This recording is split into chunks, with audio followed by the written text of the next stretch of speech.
Grand operation. नशा ही नहीं है, बेचने वाला है। Grand operation, grand operation. कोई नहीं हिलेगा, कोई अपनी जगह से नहीं हिलेगा। Grand operation. यूनुस अमीन साहब हमारे दरमियान मौजूद हैं और इनके साथ इनके सेंट्रल चेयरमैन जनाब मलिक बिलाल साहब भी मौजूद हैं। अस्सलाम वालेकुम जनाब। वालेकुम अस्सलाम रहमतुल्लाह। यूनुस साहब, सबसे पहले तो भाई आप अभी कहीं से ऑपरेशन करते हुए तो नहीं आ रहे हैं? अभी तो घर से आ रहे हैं खाने का ऑपरेशन करके। हाँ। जैसे हम कल आए जामशोरों का ऑपरेशन करके। अच्छा, क्योंकि जहां आप आते हैं तो बहुत से जो नशई लोग हैं खास तौर पे, उन लोगों की दौड़ें लग जाती हैं। कब आपने इस सारे चीज़ों को ऑर्गेनाइज किया और फिर इसको बाकायदा पब्लिकली आपने काम करने का आगाज़ किया, और कितना बड़ा नेटवर्क है आप लोगों का ओवरऑल पाकिस्तान में? ज़्यादातर हमारी जो एक्टिविटीज़ हैं वो कराची की हैं।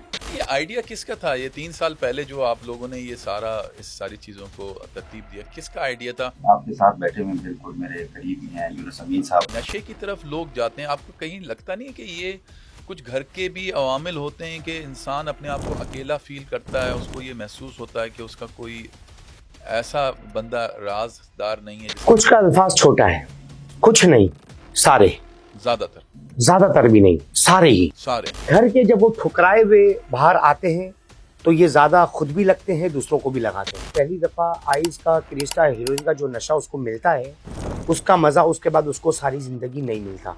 क्योंकि क्रिस और आइस ये दो ऐसी चीजें हैं कि जब शुरू में वो इस्तेमाल करता है तो 8 दिन तक उसका नशा नहीं जाता जी। और उससे पहले अगर उसका कोई जानने वाला या कोई दोस्त लगा हुआ होता है, इसने बस जाके उसको परेशानी बतानी और उसने उसको अड्डे पर ले जाना है और पिलवाना शुरू करना है।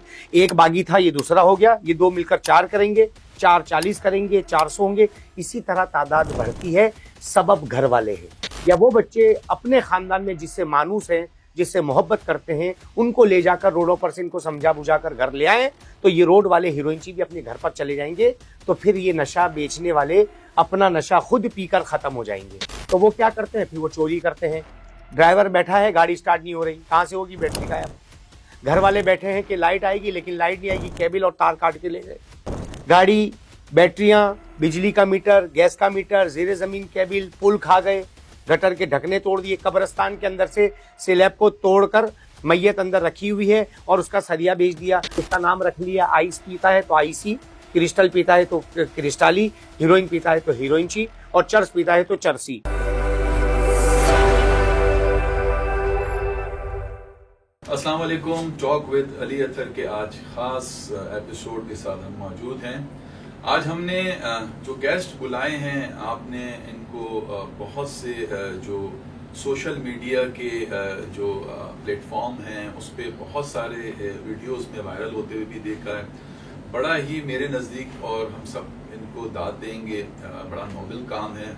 घर के इंसान सोचता बहुत सारी चीज़ें हैं, लेकिन घर में बैठ के, डाइनिंग रूम में बैठ के सिर्फ बातें करना और प्रैक्टिकली अमली जामा पहनाना एक बहुत ही दुश्वार रास्ता होता है। लेकिन बहरहाल इन्होंने उस मुश्किल मामलात को हल करने का अज़म उठाया और हम अब देखते हैं कि माशाल्लाह बड़े इफ़ेक्टिवली ये काम कर रहे हैं लोगों के लिए। हमारे दरमियान मौजूद हैं। वैसे तो पाकिस्तान का नाम जब आता है तो बहुत सारे ऑपरेशंस जहन में लोगों के आ जाते हैं, लेकिन ये जो ख़ास ऑपरेशन करते हैं वो उसके उनको जो शोहरत मिली वो है ग्रैंड ऑपरेशन। तो ग्रैंड ऑपरेशन के जनाब यूनुस अमीन साहब हमारे दरमियान मौजूद हैं और इनके साथ इनके सेंट्रल चेयरमैन जनाब मलिक बिलाल साहब भी मौजूद हैं। आइए बातचीत का आगाज करते हैं। अस्सलाम वालेकुम जनाब। वालेकुम अस्सलाम रहमतुल्लाह। यूनुस साहब, सबसे पहले तो भाई आप अभी कहीं से ऑपरेशन करते हुए तो नहीं आ रहे हैं? अभी तो घर से आ रहे हैं खाने का ऑपरेशन करके। हाँ। जैसे हम कल आए जामशोरों का ऑपरेशन करके। अच्छा, क्योंकि जहां आप आते हैं तो बहुत से जो नशई लोग हैं खास तौर पे, उन लोगों की दौड़ें लग जाती हैं।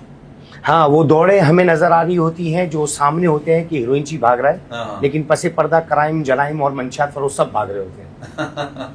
अच्छा, मैं ये जानना चाहूंगा, ये जो आपने रिहेबिलिटेशन के हवाले से इस सारी चीजों की बुनियाद रखी, आपकी मौजूदगी का मैं फायदा उठाते हुए पूछूंगा, ये कब आपने इस सारी चीजों को ऑर्गेनाइज किया और फिर इसको बाकायदा पब्लिकली आपने काम करने का आगाज किया? कितना बड़ा नेटवर्क है आप लोगों का ओवरऑल पाकिस्तान में? सर, ओवरऑल पाकिस्तान तो हमारे मेंबर्स हैं, बोर्ड ऑफ डायरेक्टर्स हैं जो इस मिशन को सर अंजाम दे रहे हैं। लेकिन ज़्यादातर हमारी जो एक्टिविटीज़ हैं वो कराची की हैं, और कराची में हमारी रिहेबिलिटेशन के हवाले से जो है वो ईदी वेलफेयर ऑर्गेनाइजेशन जो है उनके साथ है ईदी विलेज में। ठीक है। तो वहाँ जितने भी मनशियात के आदि अफराद हैं उनको रिहेबिलिटेशन के लिए हम वहाँ भिजवाते हैं। वहाँ पर इनकी काउंसलिंग के लिए हमारी टीमें जाती हैं, हफ्ते में 2-3 दफ़ा लाजमी चक्कर लगता है, काउंसलिंग देते हैं। वहाँ पर जाकर उनकी हम खैरियत दरियाफ्त करते हैं, और काफ़ी हद तक उसमें जो है ना बेहतरी नज़र आ रही है। और काफ़ी हद तक आप लोग भी देख रहे होंगे कि कराची से मनशियात के जो आदि अफराद थे, हीरोइनची वगैरह, तादाद पहले से बहुत कम हो चुकी है। तो आपने जिन साहब को यहाँ पर डिप्यूट किया वो तो बड़े ही धूम मचा रहे हैं माशाल्लाह, हर जगह पे इनका नाम है, और ये वाकई अमलन तौर पे करते हुए भी मैं नजर आते हैं। तो ऐसे ही और शहरों के अंदर भी लोग काम कर रहे हैं, आपका मतलब ये पूरे overall Pakistan? Sir step by step इंशाल्लाह यूनुस अमीन साहब ही करेंगे, क्योंकि यूनुस अमीन साहब डायरेक्टर रिहैब पाकिस्तान है माशाल्लाह, सिर्फ कराची नहीं। अच्छा। तो इंशाल्लाह हमारी कोशिश है, नेक्स्ट में हमें कॉल्स आ चुकी हैं लाहौर से भी और इंशाल्लाह पिंडी से भी। तो नेक्स्ट में हमारे स्टेप वहाँ के हैं, और इंशाल्लाह आपको दिखाएंगे भी काम करके, पूरे पाकिस्तान में हम काम करके दिखाएंगे। भाई साहब ये बताइए, ये आइडिया किसका था? ये 3 साल पहले जो आप लोगों ने ये सारी चीजों को तरतीब दिया, किसका आइडिया था? किन लोगों ने ये आइडिया सोचा कि इस तरह से ये सारी चीजें होनी चाहिए और उसको इम्प्लीमेंट करें? सर आइडिया आपके साथ बैठे हुए बिल्कुल मेरे करीब ही हैं, यूनुस अमीन साहब। यूनुस साहब। और कितने लोग थे आप उस वक्त? सर हम थे तो चंद थे, हमारे साथ एक कैप्टन साहब हैं। अच्छा। कैप्टन रिटायर मुश्ताक साहब हैं। तो हम तीनों की एक पॉलिसी थी कि यार अगर हम जराइम और क्राइम के लिए कोई एक ऐसा इदारा बनाएं ऑर्गेनाइजेशन के लिहाज से, तो हमने ANCC की ऑर्गेनाइजेशन के लिहाज से फिर उस पे हमने इसको IPO और SECP से रजिस्टर्ड करवाया, और फिर मुल्क पाकिस्तान में हमने अपने काम शुरू कर दिए। हमारे डॉक्यूमेंट्स ऑल और डिपार्टमेंट्स के पास पहुंचे हुए हैं, तो बस काम कर रहे हैं, लगे हुए हैं आपकी दुआओं से। अभी कितना बड़ा नेटवर्क है आप लोगों का पूरे पाकिस्तान में? अगर सर नेटवर्क हमने बहुत मखसूस रखा हुआ है। अच्छा। ठीक है, हम हर बंदे को अपने साथ ऐसे शेयरिंग में नहीं रख सकते। वजह यह है कि बहुत से मसाइल को भी देखना पड़ता है। हमारे साथ टीम है, कराची की टीम है, वो आप जो ऑपरेशंस हो रहे होते हैं उनमें भी आपको वो नज़र आ रहे होंगे टीम। तो यूनुस अमीन साहब की इस पे पॉलिसी जो है ना वो यूनुस अमीन साहब की ही चलती है, इस पे मैं उनके साथ टकराव नहीं लेता हूँ। अच्छा, अमल दखल आप नहीं करते? वो मैंने यूनुस अमीन साहब पे छोड़ा हुआ है कि भाई आप जो डिसाइड करेंगे इंशाल्लाह हम आगे। आप उसमें कोई इंटरफेयर नहीं करते हैं? वो मैंने इन्हीं का सपोर्ट किया हुआ है आपने? ये समझे कि ये डायरेक्टर रिहैब भी हैं और डायरेक्टर ऑपरेशन भी हैं। ठीक है, ठीक है, ठीक। हमारी बड़ी दुआएं हैं आपके साथ और अवाम की कि बहुत बड़ा एक नोबल काम है जो आप लोगों ने अंजाम किया। आमतौर पे हम देखते हैं वेस्ट में और बाहर ये आमतौर पे हुकूमतें कर रही होती हैं, लेकिन यहाँ पर बड़ी बात है कि हमने देखा ईदी साहब को करते हुए, उसके बाद सालिम बर्नी साहब का नाम आता है और फिर दूसरे और चीफा हैं।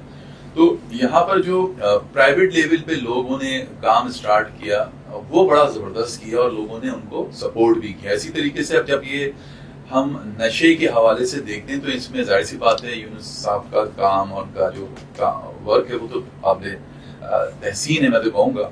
आप सबसे पहले मैं आपकी तरफ आता हूँ यूनुस साहब के,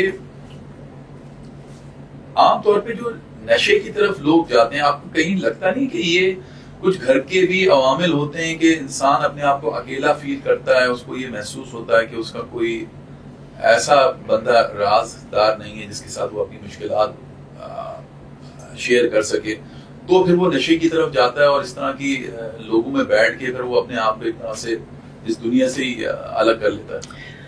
कुछ का अल्फाज छोटा है, कुछ नहीं, सारे, ज्यादातर भी नहीं, सारे, क्योंकि हर मंशात के आदि का घर भी है, कुंबा भी है, खानदान भी है, संभालने वाले भी मौजूद हैं। घर के जब वो ठुकराए हुए बाहर आते हैं तो ये ज्यादा खुद भी लगते हैं, दूसरों को भी लगाते हैं। देखिए, नशे का आदि जब पहली दफा डोज लेता है तो पहली दफा आइस का, क्रिस्टा, हीरोइन का जो नशा उसको मिलता है, उसका मजा उसके बाद उसको सारी जिंदगी नहीं मिलता।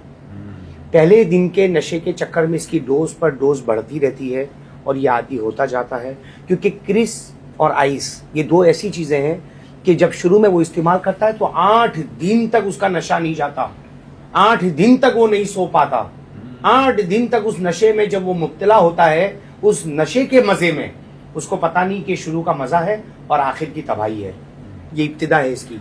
लेकिन सबब घर वाले बनते हैं, कोई भी वजह, काम का, मोहब्बत का, चोरी का, सोहबत का, कोई भी मसला जब घर की तरफ से आएगा या उन पर सख्ती, बिला वजह उनको जो है एहसास, बेहिसी, ये सारी चीजें हैं। यानी मोहब्बत नहीं मिलती, साइकोलॉजिकली तौर पे वो डिस्टर्ब होते हैं, एंजाइटी डिसऑर्डर के शिकार होते हैं, तो फिर वो राय फरार इख्तियार करते हैं नशे की सूरत में। जी, और उससे पहले अगर उसका कोई जानने वाला है या कोई दोस्त लगा हुआ होता है, इसने बस जाके उसको परेशानी बतानी और उसने उसको अड्डे पर ले जाना और पिलवाना शुरू करना है। एक बागी था, ये दूसरा हो गया, ये दो मिलकर 4 करेंगे, 4 40 करेंगे, 400 होंगे, इसी तरह तादाद बढ़ती है।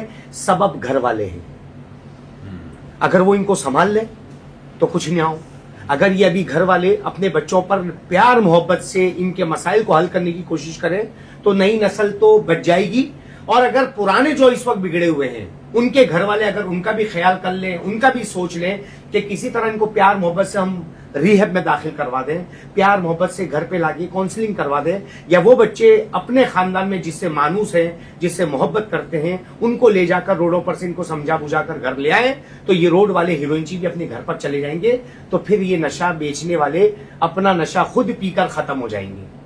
असल मकसूद हमारा ये है कि नशे के आदी लोग जो क्राइम करते हैं, क्योंकि उनको चोरी करनी है, किसी भी घर का कोई फर्द उनको नशे के पैसे नहीं देता। ऐसा तो नहीं हो सकता कि 1000 रुपए उसको नशे के दे दे, महीना 30,000, साल की जो है वो 4 लाख रुपए, वो तो अपने घर का पूरा नहीं हो रहा इस महंगाई के जमाने में। तो वो क्या करते हैं, फिर वो चोरी करते हैं। ड्राइवर बैठा है, गाड़ी स्टार्ट नहीं हो रही, कहां से होगी, बैटरी गायब। घर वाले बैठे हैं कि लाइट आएगी, लेकिन लाइट नहीं आएगी, केबल और तार काट के ले गए। गाड़ी, बैटरियां, बिजली का मीटर, गैस का मीटर, जेरे जमीन केबल, पुल खा गए, गटर के ढकने तोड़ दिए, कब्रिस्तान के अंदर से स्लैब को तोड़कर मैयत अंदर रखी हुई है और उसका सरिया बेच दिया।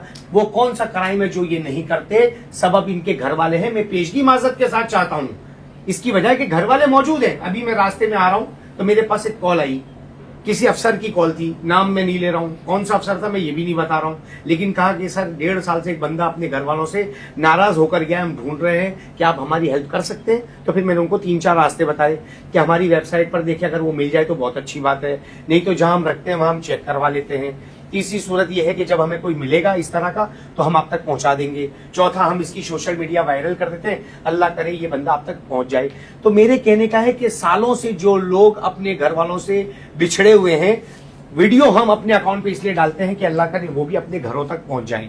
तो सारी आपकी सवाल का खुलासा ये है, हम ये चाहते हैं कि मंशात का आदि ठीक होकर अपने घर में चला जाए, जो माशरे का भी ठुकराया हुआ, अपने घर का भी ठुकराया हुआ, ये अपने घर पर जब जाएगा तो घर वालों की किफालत करेगा, बीवी बच्चे होंगे तो उनको संभालेगा, फिर ये पाकिस्तान के भी लायक हो जाएगा। इस वक्त ये किसी चीज के लायक नहीं है। इसका नाम रख लिया, आइस पीता है तो आईसी, क्रिस्टल पीता है तो क्रिस्टाली, हीरोइन पीता है तो हीरोइनची, और चर्स पीता है तो चरसी, और शराब पीता है तो शराबी। ये उनके नाम पड़ गए।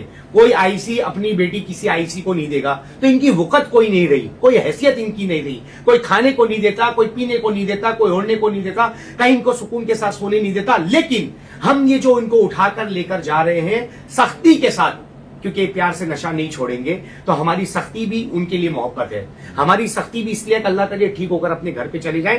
तो आप मुख्तलिफ अंदाज में देख रहे होंगे कि कभी हम उठाकर इनको गाड़ी में डाल रहे होते हैं, कभी इनको प्यार से गले में हाथ डाल के इनको नीला धुलाकर नमाज पढ़वा रहे होते हैं। सारे तरीके इस्तेमाल करने का सबब नशे का छुड़वाना, सारे तरीकों को लेने का मकसद इनको ठीक करके अपने घर पर भेजना। तो आपके एक सवाल में मैंने हजारों जवाब देने का ये बात थी कि एक छोटा जामिया अल्फाज आपके थे कि कुछ लोग अपने घर के ठुकराए हुए नहीं, सब अपने घर के ठुकराए हुए।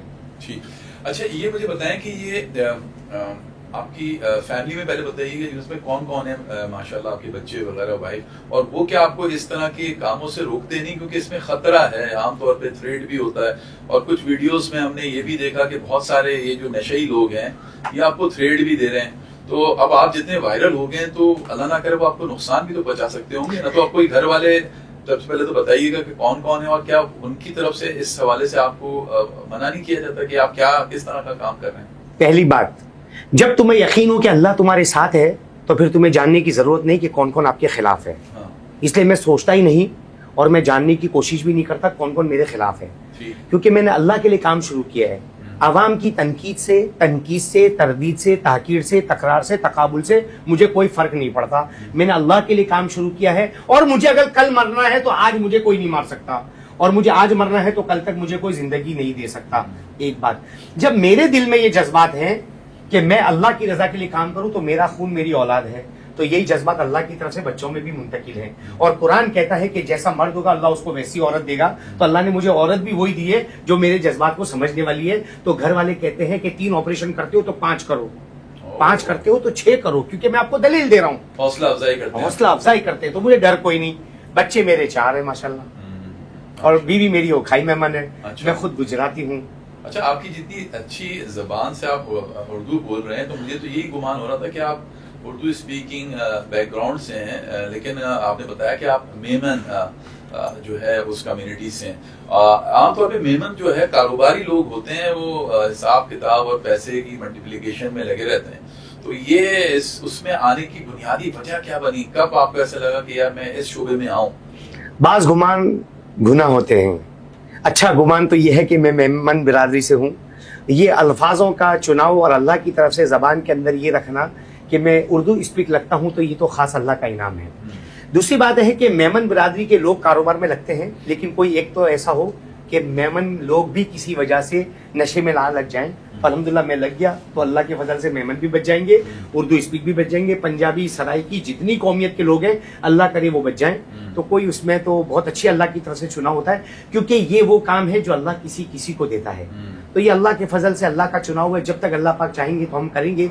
अच्छी नीयत के साथ कर रहे हैं, अल्लाह की मदद साथ चल रही है, घर वाले साथ हैं। अब आप मुझे बताइए ना कि आपने अच्छा काम देखा तो ही आपने मुझे यहाँ पर बुलाया, क्योंकि अभी कुछ देर पहले आपने मुझे बताया कि आपके साथ रहने वाले लोगों ने ही आपको बताया कि यार यूनुस अमीन का काम इस तरह का है। ऐसे ही। तो ये अल्लाह की तरफ से है कि भाई ये जो है हमारा अपना काम भी अल्हम्दुलिल्लाह पोल्ट्री का चल रहा है। मेरा मल्टी वीजा भी है। मैं बाहर भी जाता हूँ। आजकल तो मल्टी वीजा खत्म है, नया लगने गया है। जैसे आएगा तो आप जैसे रात को हमें देखेंगे ग्रैंड ऑपरेशन, और सुबह अल्हम्दुलिल्लाह मैं खाने काबा का तवाफ कर रहा हूँ। माशाल्लाह, अल्लाह पाक आपको मजीद इस सादत की तौफीक अता फरमाए। अच्छा, मुझे ये बताइएगा कि ये जो आम तौर पे ये जो नशेई लोग होते हैं, जिस तरह के ये नशा करते हैं, क्या उम्रें होती हैं इनकी? कुछ लोग कहते हैं कि 25-30 साल में ही मर जाते हैं। कि उसने 5 साल पहले अपना नशा शुरू किया हो तो 10 साल किया हो तो इसी में खत्म हो जाते हैं। क्या वाकई ये इनकी यही उम्रें रह जाती हैं? क्योंकि वो कहते हैं अंदर से खोखले हो चुके होते हैं, नालों में गटरों में पड़े हुए होते हैं, और खास पर जिस हालत में होते हैं वो, मतलब बड़ी बात है कि आप लोग वहां जाके उनको बाकायदा रेस्क्यू भी करते हैं और वहां से रिहेबिलिटेशन के लिए उनको पकड़ते भी हैं। तो आमतौर पर तो लोग बड़े खौफजदा होते हैं, इस चीज से भागते हैं कि यार इतनी स्मेल आ रही होती है, पता नहीं कितने कितने साल से वो नहाए हुए नहीं होते, उनके बाल बहुत गंदे हुए होते हैं। तो किस तरह से करते हैं ये सब चीजें? फिर आप सबसे छोटा बच्चा हमारे हाथ में आइस का पीने वाला 10 साल का आया, यानी 10 साल की उम्र से भी बच्चे लगे हुए हैं। 18 साल वाले भी हमारे पास आते हैं। तो 10 साल से लेकर 40 साल के दरमियान के ज्यादातर लोग इसको इस्तेमाल करते हैं। अच्छा। इसमें बड़ी उम्र के भी हमें नजर आते हैं।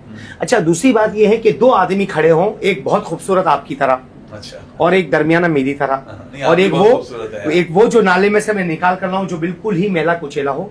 लेकिन हम तीनों के बारे में अल्लाह कुरान में कह रहा है कि लक़द खलक़नल इंसाना फी अहसन तक़वीम, कि हमने इंसान को खूबसूरत सांचे में डाला है। हम तीनों उसी खूबसूरती में शामिल है।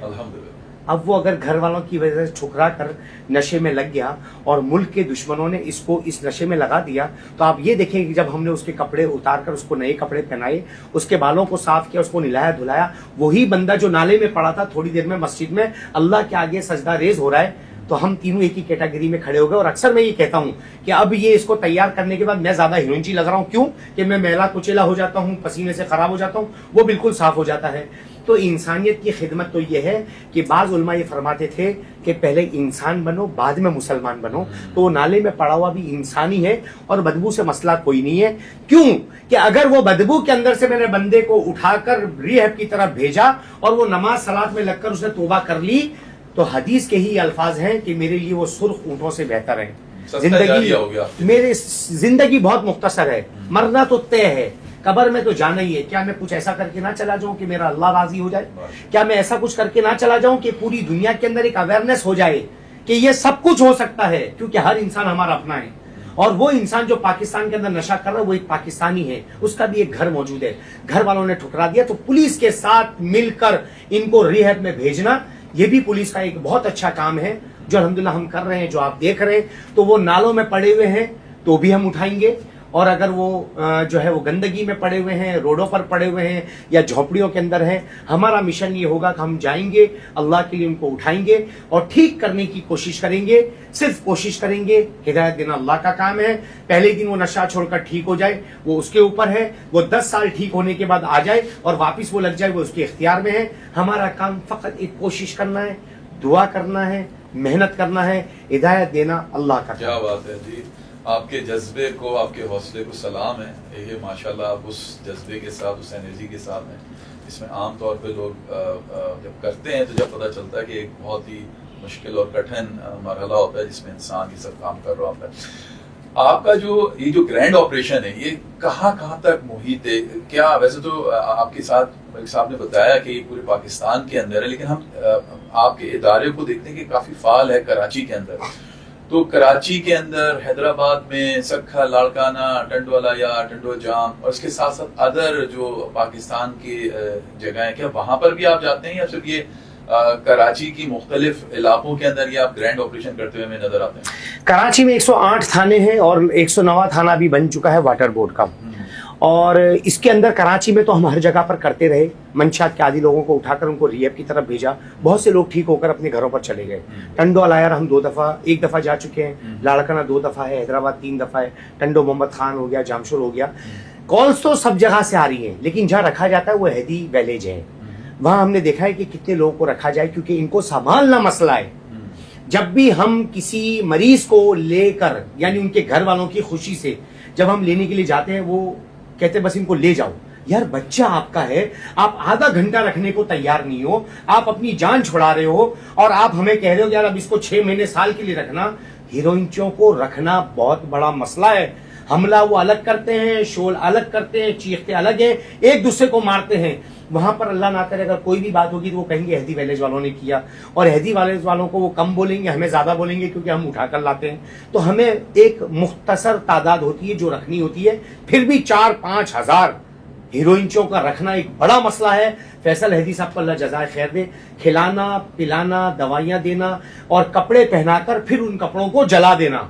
आप और हम कपड़े पहनते हैं, वो धुलते हैं। इनके कपड़े पहनने के बाद धुलते नहीं है, बल्कि इनको जला दिया जाता है, क्योंकि इनके अंदर बहुत सारी बीमारियां भी होती हैं जो हमें नहीं पता चलती हैं। उनके टेस्ट होते हैं तो उनको पहनाते हैं, जब कपड़े खराब हो जाते हैं उन कपड़ों को वॉश नहीं किया जाता, जला दिया जाता है ताकि किसी को बीमारी ना लगे। तो एक बड़ा प्रोसीजर है, बड़ा काम है। अभी हम किसी को बोले यार 10 सूट हमें किसी के लिए चाहिए, तो 50 दफा सोचेगा। वहां हजारों लोगों के कपड़े अल्लाह के फजल से आ रहे हैं, अवामी उनका साथ दे रही है और अवाम को और देना भी चाहिए जब वो एक चीज देख रही है।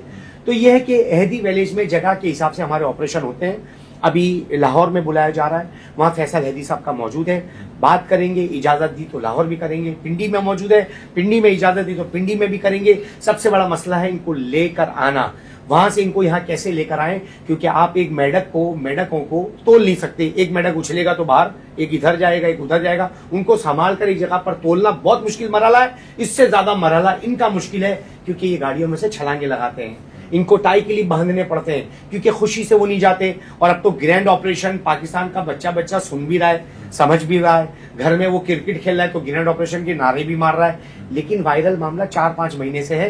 काम को हमारे शुरू किए हुए 1200 दिन के करीब होने वाले हैं, यानी 3 साल से ऊपर हो चुका है।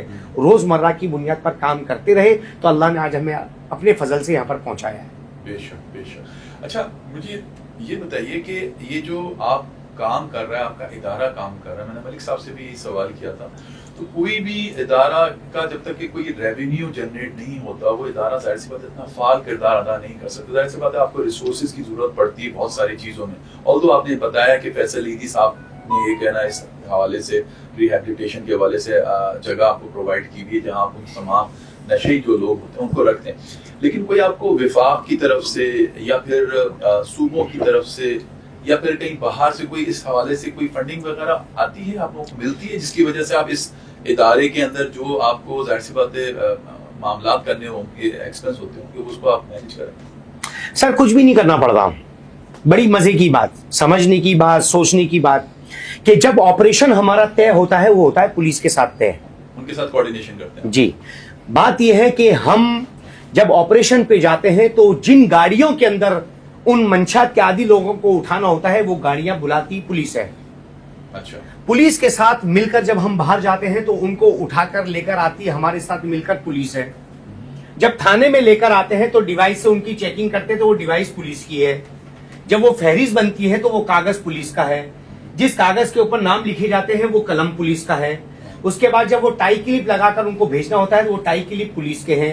उसमें कुछ ऐसे लगते हैं कि जो खतरनाक किस्म के 18, 20, 22 साल के ऐसे हैं जो छलांगे लगा सकते हैं, तो लोहे की हथकड़ी वो पुलिस की है। अब वो जब गाड़ी के अंदर उनको बिठाते हैं तो सिक्योरिटी के हवाले से पुलिस के सिपाही अंदर जाके बैठते हैं तो वो पुलिस की नफरी है। अब उसके अंदर रहा डीजल का मसला तो वो पुलिस डलवाती है, डीजल गाड़ी के अंदर पुलिस है, सब पुलिस का है। यूनुस अमीन भाई अल्हम्दुलिल्लाह उनके साथ है। जब वहां से उठाकर हैदी में छोड़ते हैं तो खिलाते फैसल हैदी भाई हैं। पिलाना, निलाना, धुलाना, दवाइयां, खर्चे की जरूरत ही कोई नहीं, सारा कुछ बाहर से हो रहा है। लेकिन जो आगे एक बात, आपने तो माशाल्लाह पूरा आपने वो बताया, इसका ढांचा बताया, लेकिन आप हैं, चाहे आपके साथ ये मलिक साहब हैं और दूसरे जो इस इदारे को चलाने वाले लोग हैं, क्या उन लोगों ने अपने आप को इस हवाले से कोई नहीं रखा कि इदारे ने इनको भी तनख्वाह देनी है? जाहिर सी बात है, आपका ठीक है, आपने बताया आपका एक कारोबार है जिसमें आप पोल्ट्री वगैरह का कारोबार भी करते हैं, तो आपने अपना कोई भी नहीं इसके अंदर वो रखा कि भाई मैं हूँ, चाहे मलिक साहब हैं और दूसरे जो भी अहदेदार हैं वो उनका भी कोई एक, क्योंकि एक जाहिर सी बात है कोई भी इदारे को चलाने के लिए जो लोग फायज होते हैं वो भी जाहिर सी बात है उस सारी चीजों को जो है वो माशाल्लाह बिल्डर हैं, अपना काम है। कैप्टन मुश्ताक साहब हमारे साथ मौजूद है। काविश पारेख हमारे जोनल डायरेक्टर यहाँ पर कैमरे की नौकर मौजूद नहीं है। अनाया मोबाइल मॉल है। सारे ही माशाल्लाह खाते पीते घराने से हैं और वॉलेंटियर जो हमने रखे हैं उनसे पहली बात ये वो सब कारोबारी लड़के हैं। अच्छा। और बड़ी तादाद हमने इसीलिए नहीं रखी है क्योंकि अक्सर बोलते हैं कि हम आपके साथ काम करना चाहते हैं, लेकिन अल्लाह ना करे अगर उनका कोई भाई मंशियात फरोश हुआ या कोई और क्राइम में जराइम में हुआ तो फौरन वीडियो चल पड़ेगी कि ये तो मौलवी बनकर, ये तो बहुत अच्छा बनकर इनके साथ ANCC में मौजूद है और वहां इनका भाई उल्टे सीधे काम करता है। तो बहुत मुख्तसर तादाद हमारे साथ काम करती है और मैंने आपको बताया ना कि सारे खर्चे पुलिस के हैं।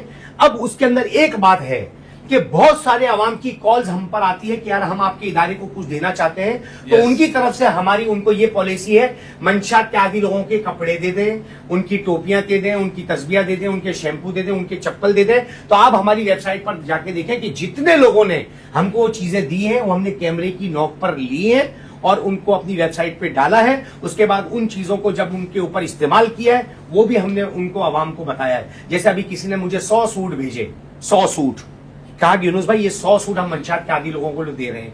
वो थे अपना क्या नाम है, मुन्ना गारमेंट सदर की मिसाल बता रहा हूं। तो हमने वो 100 सूट लिए, वीडियो बनाकर उसी वक्त अपने पेज पे अपलोड कर दी। अब वो 100 सूट कहाँ गए? मेरे पास। अब वो हम गए हैदराबाद में पहनाने, बड़ा ऑपरेशन हुआ, वही थैलियां मौजूद थी और हमने कहा कि ये मुन्ना गारमेंट्स ने दिए और हमने वो पहनाई। तो दोनों वीडियो आवाम देखती है क्योंकि हर चीज वॉच की जा रही है। हम किस तरह चलते हैं वो भी आवाम देख रही है। लेकिन मैं खतर ताल्लुक आपको इस वक्त रोक रहा हूँ, जैसे कि आमतौर पे बहुत से इदारे डोनेशन लेते हैं और चाहे वो साल लेते हैं, चाहे वो स्पेसिफिक रमजान के अंदर जब ज़कात वगैरह का मामला आता है तब भी लेते हैं। तो कोई आपने इस तरह से कोई भी नहीं सोचा कि ठीक है वो सूट आप ले लेते हैं, कपड़े ले लेते हैं, कि आप अपने ढांचे के हवाले से जो आपकी जरूरियात है, या कल को अगर आपको लगता है कि ये 5,000 से भी ज्यादा का हमें एक बड़ी लैंड लेना पड़ेगी जहां हम इससे भी ज्यादा लोगों को रख सकते हैं, रिहेबिलिटेट कर सकते हैं, तो उसके लिए अगर आपको कहीं जमीन दरकार है, अगर विफाक या सूबाई गवर्नमेंट वो चीज नहीं प्रोवाइड कर रही, तो एटलीस्ट कम से कम उस डोनेशन से आप वहां पर उस तरह का एक ढांचा बना सकते हैं और उस तरह की लोगों को एक वो बता सकते हैं कि वो अपनी डोनेशंस वहां आपको अदा करें ताकि आप लोग उसके ऊपर काम करें। बहुत सारी एनजीओ जिसका बारे में आपने बताया कि वो मौजूद है, वो लेती है, उनको आपने यहाँ नहीं बुलाया। आज आपने यूनुस अमीन को बुलाया क्योंकि हर चीज को वॉच किया, सोचा समझा, फिर आपने बुलाया कि वाकई ये काम हो रहा है। ये काम नहीं हो रहा, काम हो रहा है। एक बात, हमने उस काम को फोकस किया है, हमने इस काम को फोकस किया तो कुछ और हो जाएगा। एक बात, ताबिश हाशमी के शो में मियर कराची मुर्तजा वहाब साहब ने कहा कि पसे पर्दा तो हम इनके साथ मौजूद हैं। अच्छा जी, तो मेरे ये है कि हमने अभी कुछ जो है वो पॉलिसी, सीओ साहब हमारे कराची में आए हैं, हमारी यही मीटिंग चल रही है कि अभी हम विफाक या गवर्नमेंट के साथ मिलकर एक बड़ी रिहैब के हवाले से बात करेंगे कि वो हमें दे, जब गवर्नमेंट वो देगी तो खर्चा भी वही करेगी। तो बात यह है कि हमारा फोकस माल पर नहीं है, हमारा फोकस काम पर है। हमें पैसों की कहीं जरूरत इसलिए नहीं है कि हम कोई तनख्वाह वाले नहीं, हमारे को इसलिए पैसों की जरूरत नहीं, हमने वॉलंटियर तनख्वाह के लिए रखी नहीं। अल्हम्दुलिल्लाह हम अपना काम करते हैं। हाँ, हमें चीजों की जरूरत जो पड़ती है उसकी मैंने आपको पॉलिसी बता दी। कोई दे रहा है, 100 सूट दे रहा है, 200 दे रहा है, 300 देगा, वो देगा, हम लेंगे, वेबसाइट पे डालेंगे, फिर उनको पहनाएंगे। वो भी पूरी दुनिया देख रही है। जैसे मैं परसों ARY डिजिटल मॉर्निंग शो में निदा यासिर के गया तो उन्होंने कहा कि मेरे वो लोग जो नाजरीन देख रहे हैं, हम उनको आपकी कुछ वीडियो बताते हैं कि आप उनके साथ क्या करते हैं। तो उन्होंने वो दिखाई जिनमें हम उनको निला रहे हैं, उन्होंने वो वीडियो दिखाई जिसके अंदर उनके गले में हाथ डाल के मस्जिद के अंदर साफ सुथरे कपड़े पहना कर जा रहे हैं। तो पूरी दुनिया देख रही है कि आ रहा है और जा रहा है, वो क्या है, वो एक चीजें हैं जो दी जा रही हैं, ये उन पर लगा रहे हैं। तो हमें ये सारी चीजों की जरूरत नहीं है। हम जो इतने अरसे से काम कर रहे थे कि अल्लाह की मदद के साथ पहले 10 सूट हमें लोग देते थे, अब 100 सूट पर भी लोग आ चुके हैं। तो जब ट्रस्ट भरोसा बढ़ रहा है और हमने वो लोगों का भरोसा ही है। हम अगर अब किसी चीज की तरफ चले गए, भाई 5,000 रुपए, तो 5,000 लिए जाएंगे, 50,000 बताए जाएंगे, 5 करोड़ में बदनाम होंगे। तो हमें ना 5 रुपए चाहिए, ना 5,000 चाहिए, बल्कि हमें पैसों को देखना भी नहीं है। हाँ, अगर कोई देने वाला 100 सूट देता है, अगर वो दे सकता है 200 देगा, हम लेते हुए भी वीडियो बनाकर डालेंगे अपने अकाउंट्स पे और फिर उनको पहनाएंगे, वो भी हम बताएंगे। अच्छा यूनुस साहब, ये मुझे बताएं, एक मेरी नजर से भी एक आपकी एक छोटी सी शॉर्ट क्लिप निकला, बड़ा वायरल हुआ। नहीं, आप मुझे करेक्ट कर दें, 5 मिलियन से भी शायद ऊपर का एक छोटा सा क्लिप है कि एक नशई जो नजर आ रहे हैं, या पता नहीं कौन है वो, और आप उनको रोकते हैं। आमतौर पे आप लोगों को जाने नहीं देते इतनी आसानी के साथ, लेकिन आपने उनको जाने दिया। तो क्या सीन था वो, कुछ थोड़ा सा अगर आप पसे पर्दा अगर कोई ऐसी बात है तो अगर हमें बताना चाहें हमारे नाजरीन को। कराची के अंदर देखिए 3 करोड़ के करीब आवाम है और पाकिस्तान में और सिंध में करोड़ों की तादाद में आवाम है। हर बोसीदा आदमी तो मैं उठाता नहीं और हर रूप में बंदा घूमता भी बहुत है। अच्छा, रूप में बहुत सारी बातें हैं, अब आप उसको उधर ना लेकर जाइएगा। मलंग भी तो हो सकता है, बहुत सारे मलंग जो है वो नशा भी नहीं करते हैं। तो जब हमने रोका तो मैंने उससे पूछा नशा, तो जब उसका मुंह मेरी तरफ था, उसने जबान भी दिखाई, तो जबान पे भी ऐसा कुछ महसूस नहीं हुआ। जब वो मलंग था तो मैं जाने तो दूंगा, लेकिन बहुत सारे रूप के अंदर बहुत सारी चीजें होती हैं और पूरी दुनिया के अंदर बहुत सारे रूपों के अंदर बहुत सारी ऐसी चीजें जो पाकिस्तान की हिफाजत भी करती हैं, क्योंकि 256 मुल्क हैं। एक मुल्क पाकिस्तान निकाल दे तो पीछे 255 रूप, 255 ममालिक हैं। 255 ममालिक में बहुत सारे रूप के अंदर ऐसी चीजें हैं जो एक पाकिस्तान की हिफाजत करती है। तो आप समझ जाएं, रूप में बहुत सारी बातें हैं, लेकिन ये मलंग था, इसलिए मैंने इसको जाने दिया। इसमें तो मुझे वो गुमनाम हमारे लोग याद आ रहे हैं। वो इकबाल ने भी कुछ कहा है ना, ये गाजी ये तेरे पुरस्रार बंदे जिन्हें तूने बख्शा है ज़ौक़े खुदाई। तो गालिबन शायद जो थोड़ा बहुत मैं समझ पाया, ये उसी तरफ आपने इशारे किनारे में हमें और हमारे नाज़रीन को समझा दी। नहीं सर, आपने शायद पर है, मैं यकीन पर हूँ। शायद में शको शुबात होते हैं। अच्छा। तो आप जो बात बताना चाह रहे हैं, जो सुन रहे हैं, जो बाद में देखेंगे, वो शको शुबात पर है कि वो है। मैं यकीन की बुनियाद पर कह रहा हूँ कि वो मलंग है। अच्छा अच्छा, चले आपने मलंग कह दिया, हमने दूसरे अंदाज में कर दिया। हमारे जो ऑडियंस से समझ गए होंगे हम क्या बात करना चाह रहे हैं उनके साथ। अच्छा, आप मुझे बताएं कि जो हीरोइन जी होते हैं खास तौर पे, इनमें इतनी एनर्जी कहाँ से होती है? आप तो माशाल्लाह तंदुरुस्त सेहतमंद है माशाल्लाह, और जिस तरह से आप उनके पीछे भागते हैं वो हमें देखा माशाल्लाह, लेकिन इनके अंदर वो एनर्जी ताकत कहाँ से होती है? मतलब कि जो इतनी तेजी से भागते हैं, बिल्कुल रॉकेट बन जाते हैं। नशा उनके जिस्म के अंदर ताकत पैदा करता है। जब वो नशा उनको नहीं मिलता तो उनको तोड़ कहते हैं, यानी उनका जिस्म टूट रहा होता है, उस वक्त वो गिरने के करीब होता है। नशा तो उनको ताकत देगा, इसी वजह से तो उनके अंदर एनर्जी आती है। अच्छा, आप ये देखें कि पहले तो वो बिल्कुल पड़े होते थे, जैसे लोग बोल रहे यार ये तो पहले ही मरे हुए, इनको क्यों उठा रहे हैं? लेकिन वो मरे हुए, जो पड़े हुए थे, जो बीमार थे, जो कुचले थे, आपने देखा जब से हमारे ग्रैंड ऑपरेशन चल रहे हैं, उनकी रफ्तार आपने देखी है ना, 1-1 लाख किलोमीटर फी घंटे की रफ्तार से भाग रहे होते हैं। तो सर ये हमें नजर आ रहा है कि पड़े हुए बीमार है, दर हकीकत में इनके अंदर सारी चुस्ती मौजूद है। कल जामशोरों की कुछ वीडियो बहुत वायरल हो गई है, जिसके अंदर वो ऐसे तरीकों से वर्जिश कर रहे हैं, ऐसे चल रहे हैं कि बंदर की क्या स्पीड होगी। तो मेरे कहने का है कि इनमें जान मौजूद होती है, दिखाई हमें जाती है कि ये पड़े हुए हैं। अब मुझे बात बताइए, एक ढक्कन का वजन कम से कम 40 किलो होता है, वो ढक्कन गायब कैसे हो जाता है? उठाकर कंधों पर लेकर जाना और जिस जगह पर वो गटर का ढक्कन है उसको उठाकर किसी और जगह पर मुंतकिल करना, फिर वहां से उसको तोड़कर उसका सरिया उठाकर बेचना, ये सारी ताकत ही तो है। और जो खास तौर पे पुल होते हैं उनके सरिये तोड़ देते हैं और उसको काट के ले जाते हैं। वो उसमें तो सर वो हिल रहे होते हैं, आपने देखा नहीं, वो जो सरिया होता है ना उसको वो यूं यूं कर करके पूरे पुल खा गए। नाता खान पुल टूटा पड़ा है, नीचे से कितनी दफा वो डैमेज हो गया है, खतरे की अलामत बन चुका है। लेकिन कुछ दिन में इंशाल्लाह शाह फैसल का ऑपरेशन अभी होने वाला भी है। इंशाल्लाह वहां जाकर हम ऑपरेशन करके मंशियात के आदि लोगों को जरूर लेकर जाएंगे, अहदी हद में मुंतकिल भी करेंगे। जिस जगह पे ये लोग लेके जाते होंगे उन लोगों को नहीं पता कि ये कौन लोग हैं या बेच रहे हैं, आखिर तो क्यों खरीदते हैं इनसे ये ढक्कन और ये इनसे गैस के मीटर और इनके अलावा सोलर पैनल और इस तरह से और दूसरी चीजें जो ये चोरी चकारी करके है ना जाके बेचते हैं। क्या उन्हें नहीं पता ये लाने वाले कौन है? IG सिंध साहब ने, गुलाम नबी मेमन साहब ने एक फहरिस्त बनाई थी जिनमें ये चोरी का माल खरीदने वाले जो कबाड़ी हैं उन पर बड़ा क्रैक डाउन हुआ और अभी भी उन पर खौफ है। लेकिन मुझे एक बात बताइए, कबाड़ी की दुकान मोहल्ले में, मान ले कि मंशियात का अड्डा भी किसी जगह पर मौजूद है, वो भी किसी इलाके में है, ये चादर डालकर नशा कर रहे होते हैं, वो भी किसी इलाके में कर रहे होते हैं, तो क्या वहां की आवाम को ये शऊर नहीं है कि हम ये चोरी का माल खरीदने वाले कबाड़ियों को अपने इलाके में क्यों रहने दें? क्यों ये मंशियात बेचने वाले? डरने की तो देखो जरूरत, डरेंगे तो फिर वो लोग डराएंगे, जब हम डरेंगे तो फिर नस्ल भी खराब होगी।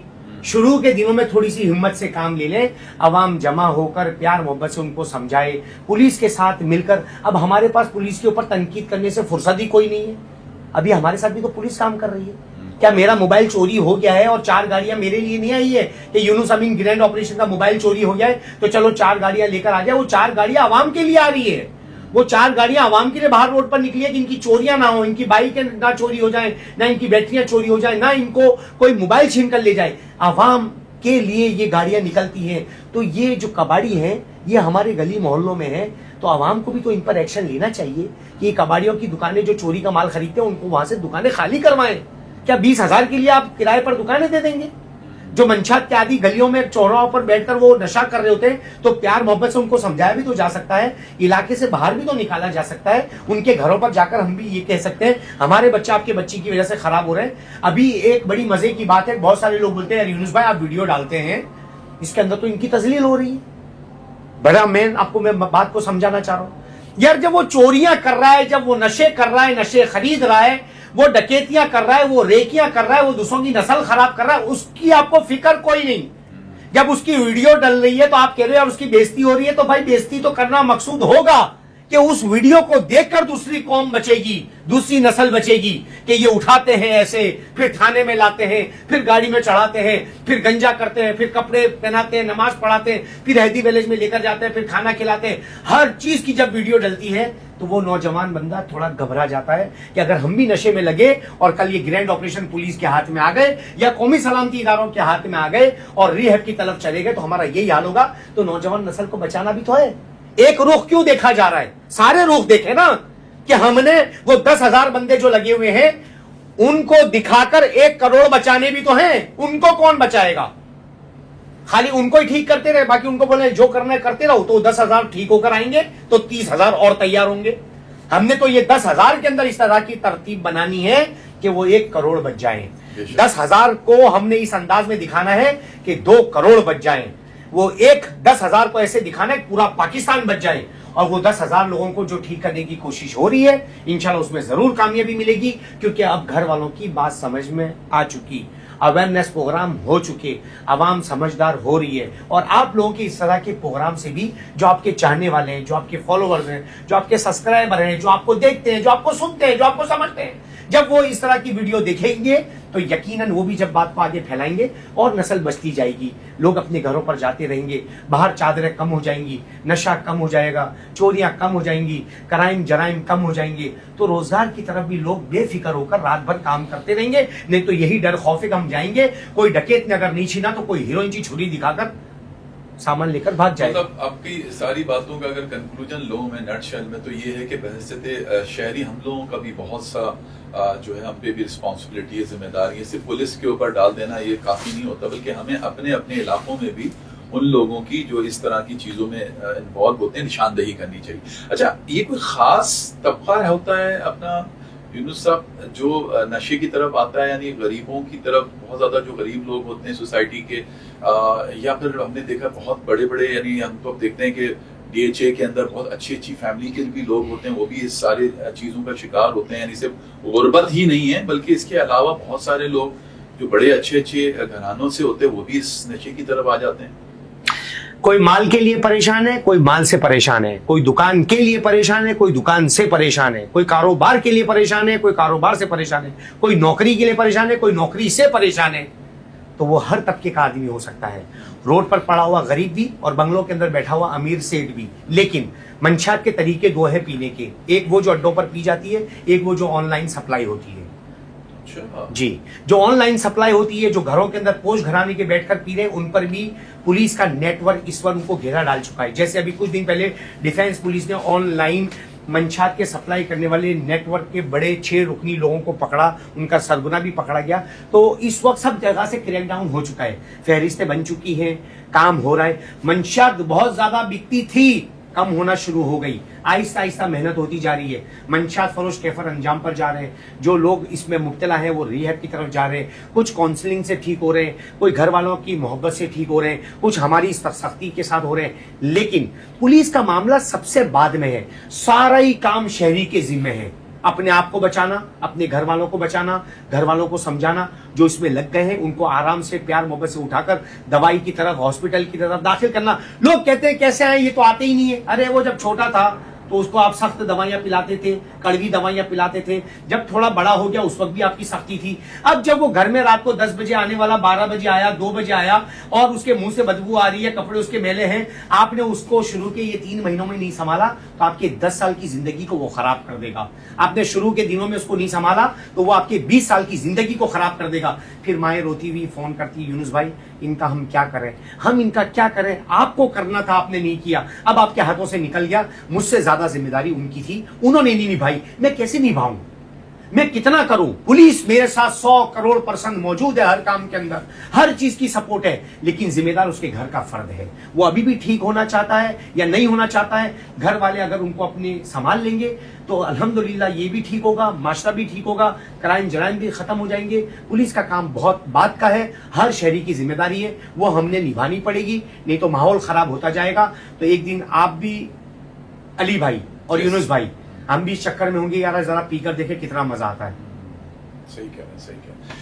अच्छा यूसुफ, इसके अंदर यानी अगर हम देखें, माशाल्लाह आपने बड़ा वैसे तफसीलन इस सारी चीज़ों को एड्रेस भी किया। कितनी बड़ी आबादी में कितने फीसद लोग ऐसे हैं जो कि इस वक्त नशे का शिकार हैं, चाहे वो आपने बताया हीरोइन है, आइस है और दूसरे नशे आपने बताया, कितने फीसद लोग होंगे? यानी 10,000 हैं, 50,000 हैं, लाख हैं, 10 लाख हैं, कितने लोग? देखिए, हर थाने की हुदूद में कहीं ना कहीं मंशात के आदी होते हैं। जैसे एक मिसाल हैदराबाद का एक इलाका है मुनीर अब्बासी का, वहां पर मैंने आज फोन किया कि कुछ लोग माशाल्लाह ठीक हो गए, इनको कल मैं भेज रहा हूं थाने में उनके घर वालों के हवाले करना।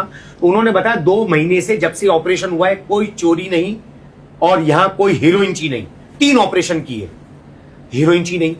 अब इस तरह आप आ जाए तैमूरिया थाने की हुदूद में कराची के अंदर, वहां पर किसी जमाने में 100-200 के करीब होते थे पूरे इलाके के ऑपरेशन में, सखी हसन। अब हम जाते हैं तो बहुत मुश्किल से रात को अगर हमें मिल गए 15-20 तो बहुत बड़ी बात है। तो हर इलाके के अंदर मुख्तलिफ तादाद है, चाहे वो 1000 है, चाहे वो 500 है, चाहे वो 200 है, बतरीज उसकी तादाद कम होती जा रही है। असल कामयाबी ये है वो 100 वाले 200 नहीं हुए, वो 200 वाले 300 नहीं हुए, जो इस तरह के सिंध पुलिस के साथ मिलकर अवेयरनेस प्रोग्राम और हकीकतन जो प्रोग्राम हुए और इनको ठीक करने की जो कोशिश की गई, हर इलाके में अब तादाद उनकी कम होती जा रही है। एक बात, ग्रैंड ऑपरेशन मंशात के आदि लोगों को उठाना और पुलिस के साथ मिलकर इनको रिहैब की तरफ भेजने से इलाके में क्या फायदा होता है वो मैं आपके सवाल के बगैर ही बता दूं, जो सबसे अहमियत की हामिल है।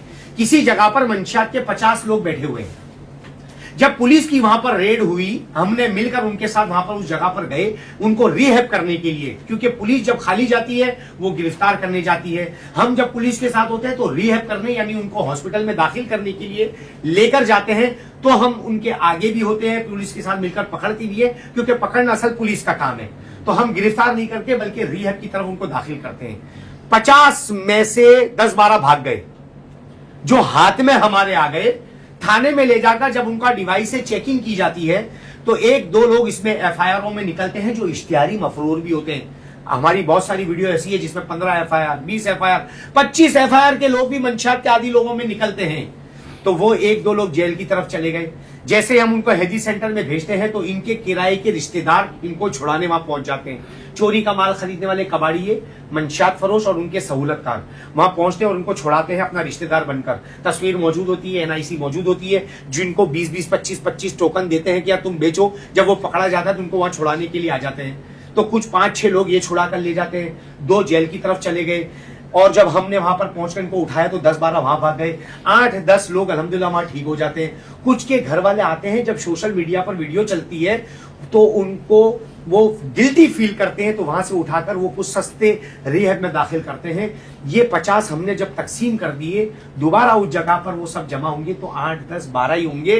अगर ये 50 पर काम शुरू नहीं किया तो 100, 200, 300, 400, 500, 1000 भी होंगे। तो ये सबसे बड़ी कामयाबी है कि वो 50 को 51 नहीं होने दिया, उसको नीचे की तरफ फिगर लेकर गए, जिसका नतीजा ये है कि मैं आज आपके सामने इसी काम की वजह से बैठा हूं। वैसे अमीन साहब, जो वलवला जोश आपके अंदर है, माशाल्लाह, अल्लाह पाक इसको कायम रखे। आने वाले वक्तों में कहीं कोई सियासी पार्टी शार्टी को तो ज्वाइन नहीं करेंगे? क्योंकि आमतौर पे जब आदमी बहुत ज्यादा वायरल और मशहूर हो जाता है तो आमतौर पे फिर कहीं ना कहीं वो फिर शमूलियत इख्तियार करते हैं अपने हलकों में, अपने इलाकों में।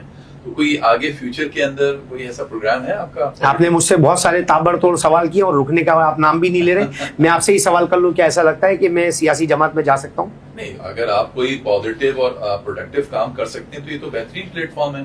आप अच्छा काम अगर करने वाले बंदे हैं तो आप क्यों नहीं वहां जाके फाल किरदार अदा कर सकते? नहीं, वैसे हमारा ये कोई इरादा नहीं है इंशाल्लाह कि हम किसी सियासी जमात में जाएं, क्योंकि सियासी जमात का जो है हमारे साथ बहुत सारा ताउन तो यही है कि जिस हलकों में जाते हैं तो वहाँ के MPs भी हमारे साथ अल्हम्दुलिल्लाह आकर खड़े हो जाते हैं और हम भी बिला तफरीक इनके दरमियान में काम कर रहे होते हैं। बहरहाल हमारा तो ये है कि हम ये खिदमत इंसानियत अल्लाह के फजल से जब तक अल्लाह चाहेगा हम करेंगे, इदारों के साथ मिलकर करेंगे। सियासत में जाने का हमारा कोई प्रोग्राम नहीं है, कोई सोच नहीं है और कोई ऐसी कोशिश भी नहीं है। तो इंशाल्लाह हम ये करते रहेंगे जब तक अल्लाह ने चाहा। अच्छा, ये सब कोई जिंदगी का ऐसा रिग्रेट जो अफसोस होता है आज भी आपको, जिसके अंदर आपको लगता है कि नहीं यार, इसका मुझे बड़ा अफसोस रहा? देखिए, ऐसे तो बहुत सारे वाक़यात होते हैं जिसमें मेरा अपना भी है। कोई एक ऐसा जो आपको अभी तक नहीं भूला? वो हमारे साथ यहाँ पर एक भाई बैठे हुए हैं, लेकिन ये कहना नहीं चाहिए क्योंकि हमने ये जो है वो हमारे ये अंदर की बातें हैं जो आप बाहर निकलवाना चाह रहे हैं कि बस मेरी कोई ना कोई ऐसी बात पूछ रहे हैं। लेकिन बहरहाल मैं ये खास बात बताने वाला कोई भी नहीं हूँ आपको। अच्छा, लेकिन मैं उसमें 2 वाक़यात अपने बताते हूँ, अपनी निजी लाइफ का, ठीक है ना, और एक मैं आवाम के अंदर का। निजी लाइफ का ये है कि जब एक दिन मैंने गेट खोला तो मेरे घर के अंदर एक पर्ची पड़ी हुई थी जिसमें मुझे ये कहा गया था कि अब आपने ये काम किया तो बस फिर आपके लिए सूरज निकलना मुश्किल होगा। थ्रेट, ये 2 साल पुरानी बात है जो अपने अंदर ही रखी कि इस तरह के मामला भी हुए। घर के अंदर पर्ची का डालने का मकसद है कि सामने वाले को मेरा घर भी पता है, सामने वाले को ये भी पता है कि मैं इस रास्ते से गुजर कर जाता हूँ, उसको ये भी पता है इसके बच्चे कितने होंगे, बीवी है, घर वाले मौजूद हैं। लेकिन अल्हम्दुलिल्लाह मैं इस चीज से नहीं डरा। लेकिन मुझे इस बात का अफसोस जरूर है कि आखिर हमने ऐसा क्या कर दिया है कि जो इस तरह के थ्रेड हमारे घरों तक भी हमें दिए जा रहे हैं, जबकि हम माशरे को ठीक करने की कोशिश में उन लोगों की वजह से जो दूसरी नस्ल को खराब कर रहे हैं, जो क्राइम करके, जराइम करके पाकिस्तान को भी बदनाम करते हैं। जबकि नशा बाहर ज्यादा होता है, बाहर ममालिक में ज्यादा होता है, लेकिन दिखाया जो है वो किसका जाता है? पाकिस्तान का दिखाया जाता है। तो ये एक पर्ची थी जिस पर धमकी थी। वैसे तो सोशल मीडिया पर धमकियां बहुत सारी वीडियो पर आती हैं, लेकिन घर के दरवाजे पर ये पर्ची मुझे अफसोस कर गई। और एक वाकया ऐसा है कि रात को 3 बजे के करीब, 3:30 बजे के करीब कॉल का आना और किसी खातून का बिल बिलाकर रोना, और मैं खुद एकदम चिढ़ गया उस फोन को सुनकर के। यार, आप जब फोन कर रहे हो तो आप रो रहे हो, मुझसे मसला डिस्कस करोगे तो मैं अपना मसला बताऊंगा, क्योंकि रात भर के थके हुए आते हैं, फोन उठाने की हिम्मत होती नहीं, बात करने की हिम्मत नहीं। लेकिन मेरी आदत यह है कि हर फोन कॉल्स का मैं जवाब देता हूं, उठाता हूं, और अगर लाइन कट जाती है मैं रिटर्न उनको फोन भी करता हूं, चाहे वो जितने बजे भी उनकी कॉल हो। तो वो अम्मा मुझे ये कह रही थी कि मेरा बेटा मेरी बेटी के जहेज के पैसे लेकर चला गया, सोने के सेट लेकर चला गया, जो मेरी 18 साल की मेहनत थी मेरा बेटा लेकर चला गया, वो नशे का आदी है। तो मैंने उनसे कहा कि अम्मी, आप मुझे ये बताइए कि आपका बेटा नशा कितने साल से करता है? कहा 8 साल से नशा करता है। तो मैंने कहा आप उस वक्त कोशिश करते। बहरहाल हमने उस बंदे को उनके घर वालों की रजामंदी से सुबह फजर के बाद जाकर लिया, उसका वो सामान जहां उसने दिया था, कुछ चीजें मिली थी उनके घर वालों के हवाले की। फिर मैं फैसल हैदी के ये सहराब गोट के डिपार्ट में आया, उनको अंदर जब दाखिल किया तो उनकी सिस्टर आई, उन्होंने मुझे NIC की कॉपी दी, फिर हमने उनको अंदर जमा करवाया, फिर वो हैदी विलेज नूरियाबाद में उन्होंने टेस्ट करवा के भेजा। 8 महीने 9 महीने वहां रहा और उसके बाद मोटा ताज़ा होकर उनके घर पर गया। इसकी एक वीडियो मेरे पास है। माँ ने कहा था कि मेरी बेटी ये वीडियो मत डालना, मुझे तशहीर नहीं करना, लेकिन अगर आप कहेंगे तो मैं आपको फर्द वाहिद दिखा दूंगा कि वो बच्चा अल्हम्दुलिल्लाह ठीक होकर अपने घर पर भी है। माशाअल्लाह। और वो सोने का सेट और वो पैसे कुछ उसने अपने दोस्तों को दे दिए थे कुछ घंटों में ही, और बाकी हमने रिकवर करके वो बंदा अभी इस वक्त वाटम बम के ऊपर तौलियों का ठिया लगाता है। उसको जो है अल्हम्दुलिल्लाह वालदा ये कह रही है कि 800, 1000, 1200 जो होते हैं वो मुझे अभी देता भी है, फीडबैक में लेता रहता हूँ, यानी 40,000 माँ को भी दे रहा है, अपना भी खर्चा कर रहा है, नशे से भी जान छूट गई। तो एक ऐसा अफसोसनाक वाकया जिसने रात को हमें झिंझोरा, और आज अल्हम्दुलिल्लाह वो बेटा उनका काम में लगा हुआ है। और एक और खुशी की बात कि शान कुरैशी हैदराबाद का आपने देखा होगा, जिसने कहा था कि जो है वो शान कुरैशी मुझे कहता है कि ग्रैंड ऑपरेशन वाले सुधर जा, नहीं तो तुझे मैं वहीं पर आके काट दूंगा, पीट दूंगा। पता नहीं धमकियों वालों को मैं उनके बाप का माल नजर आता हूं, बस वो मुझे काटने की बातें करते हैं। लेकिन हमारी तरफ से अल्हम्दुलिल्लाह माफी का ऐलान था। हैदराबाद ऑपरेशन पर गए, उसको वहां जाके हमने लिया जहां पर वो मौजूद था, उसको लेकर आए, वहीं से हमने माफी का ऐलान किया, उसको लेकर आए रिहैब के अंदर, इसको नए कपड़े पहनाए, उसका केक सालगिरह का काटा, उसको डबल कैबिन के अंदर बिठाकर उसके घर पर भेजा कि ये नालों वाले नहीं, ये डालों वाले लोग हैं। और आज वो अपने घर पर गया, नशा छोड़ा और वो भी स्टार बन चुका है, हीरोइन ची हीरो बन गया है। मुख्तलिफ सियासी जमात और इलाकों के अंदर जाके बताता है कि इस टाइम पर मेरी मीटिंग होगी, जो मेरे से वीडियो बनाना चाहता है वो हैदराबाद के इस चौक पर आए। तो ये हमें बहुत खुशी हुई कि एक ऐसा बंदा जो नशा करता था, कई लोगों को इस पर लगाता था, वो ठीक होकर अब हीरो बन गया। तो हमें इस बात की खुशी है और हम हर मंशात के आदि को हीरो बनाकर जरूर उसके घर पर भेजेंगे इंशाल्लाह।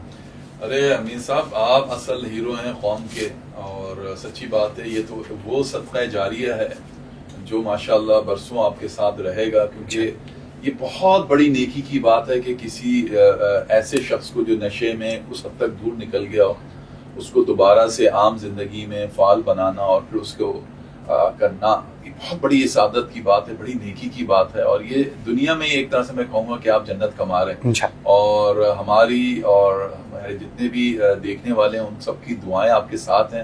अल्लाह पाक आपको अपने मिशन में जिसके लिए आप लोगों ने ये सारा चीजें बनाई उसमें हमेशा कामयाब रखे, और इसी तरह आपके हौसले और आपकी जिसे कहना चाहिए कुव्वत, जिस तरह माशाल्लाह आपके अंदर एनर्जी नजर आ रही है, वो ऐसे हमेशा कायम रहे। हमारे देखने वालों को जरूर बताइएगा अमीर साहब कि कोई ऐसा मैसेज जिसके अंदर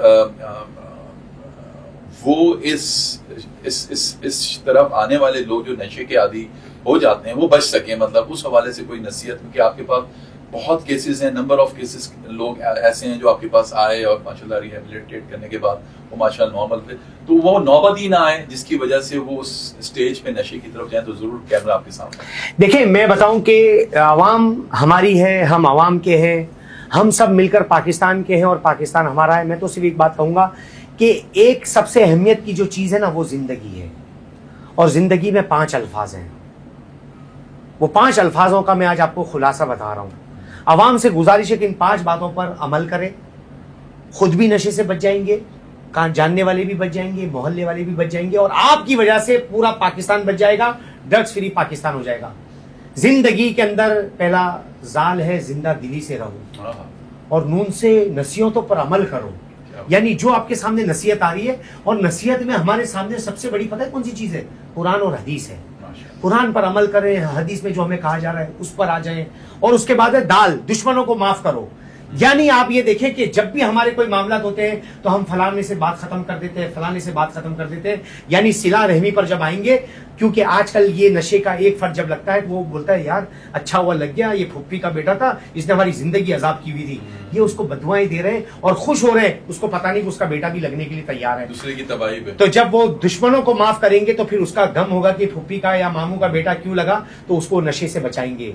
और गांव से गुमराही की तरफ मत जाएं, क्योंकि गुमराह कुन जितने भी रास्ते हैं वो शैतान के हैं, और शैतान कभी भी आपको कामयाबी की तरफ नहीं जाने देगा। तो हमेशा हिदायत वाली बातों की तरफ आए, क्योंकि अल्लाह ने हर चीज हमारे सामने खोल कर रखी है। और आखिर में क्या है, याद रखो माजी को, ताकि इस्तिगफार करके फलाह को पहुंच जाओ। यानी हर बात पे एक ही बात कहना है कि अल्लाह मैं अब नहीं करूँगा।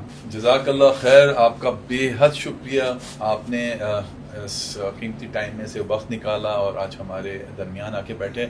और मैं चाहूँगा कि आइंदा भी आपके साथ इस तरह से नशिस्त वगैरह लगाएं ज़रूर, ताकि ज़्यादा से ज़्यादा लोगों के अंदर जो है वो आगाही आ सके और उन लोगों को पता चल सके कि आखिर कौन से ऐसे अवामिल होते हैं जिसकी वजह से लोग नशे की तरफ जाते हैं, ताकि वो उन चीज़ों से परहेज करें। वंस अगेन मेरी दिल की गहराइयों से आप दोनों हज़रात का, आज आप लोग आए, मेरे मेहमान थे, बेहद शुक्रिया। तो नाजरीन, ये थे आज के हमारे गेस्ट। ग्रैंड ऑपरेशन के नाम से तो आपने इनका धूम मचाई हुई है, इन्होंने माशाल्लाह तमाम ही जगहों पर पूरे पाकिस्तान में। तो अब जैसे कि इन्होंने बताया कि ये ऑपरेशन सिर्फ कराची की हद तक नहीं, बल्कि हैदराबाद और टंडवाला यार और बाकी शहर जो है पाकिस्तान के, उसमें भी अब माशाल्लाह ये इन सारी चीज़ों को बढ़ाना जा रहे हैं। तो हमारी सबकी ये ख्वाहिश है और दुआ है कि अल्लाह पाक इनको हमेशा इसी तरह से कामयाब रखे। उम्मीद है आज का पॉडकास्ट आपको पसंद आएगा। अगले प्रोग्राम तक के लिए मुझे इजाज़त दीजिए, अपना बहुत ख्याल रखिएगा। अल्लाह हाफिज।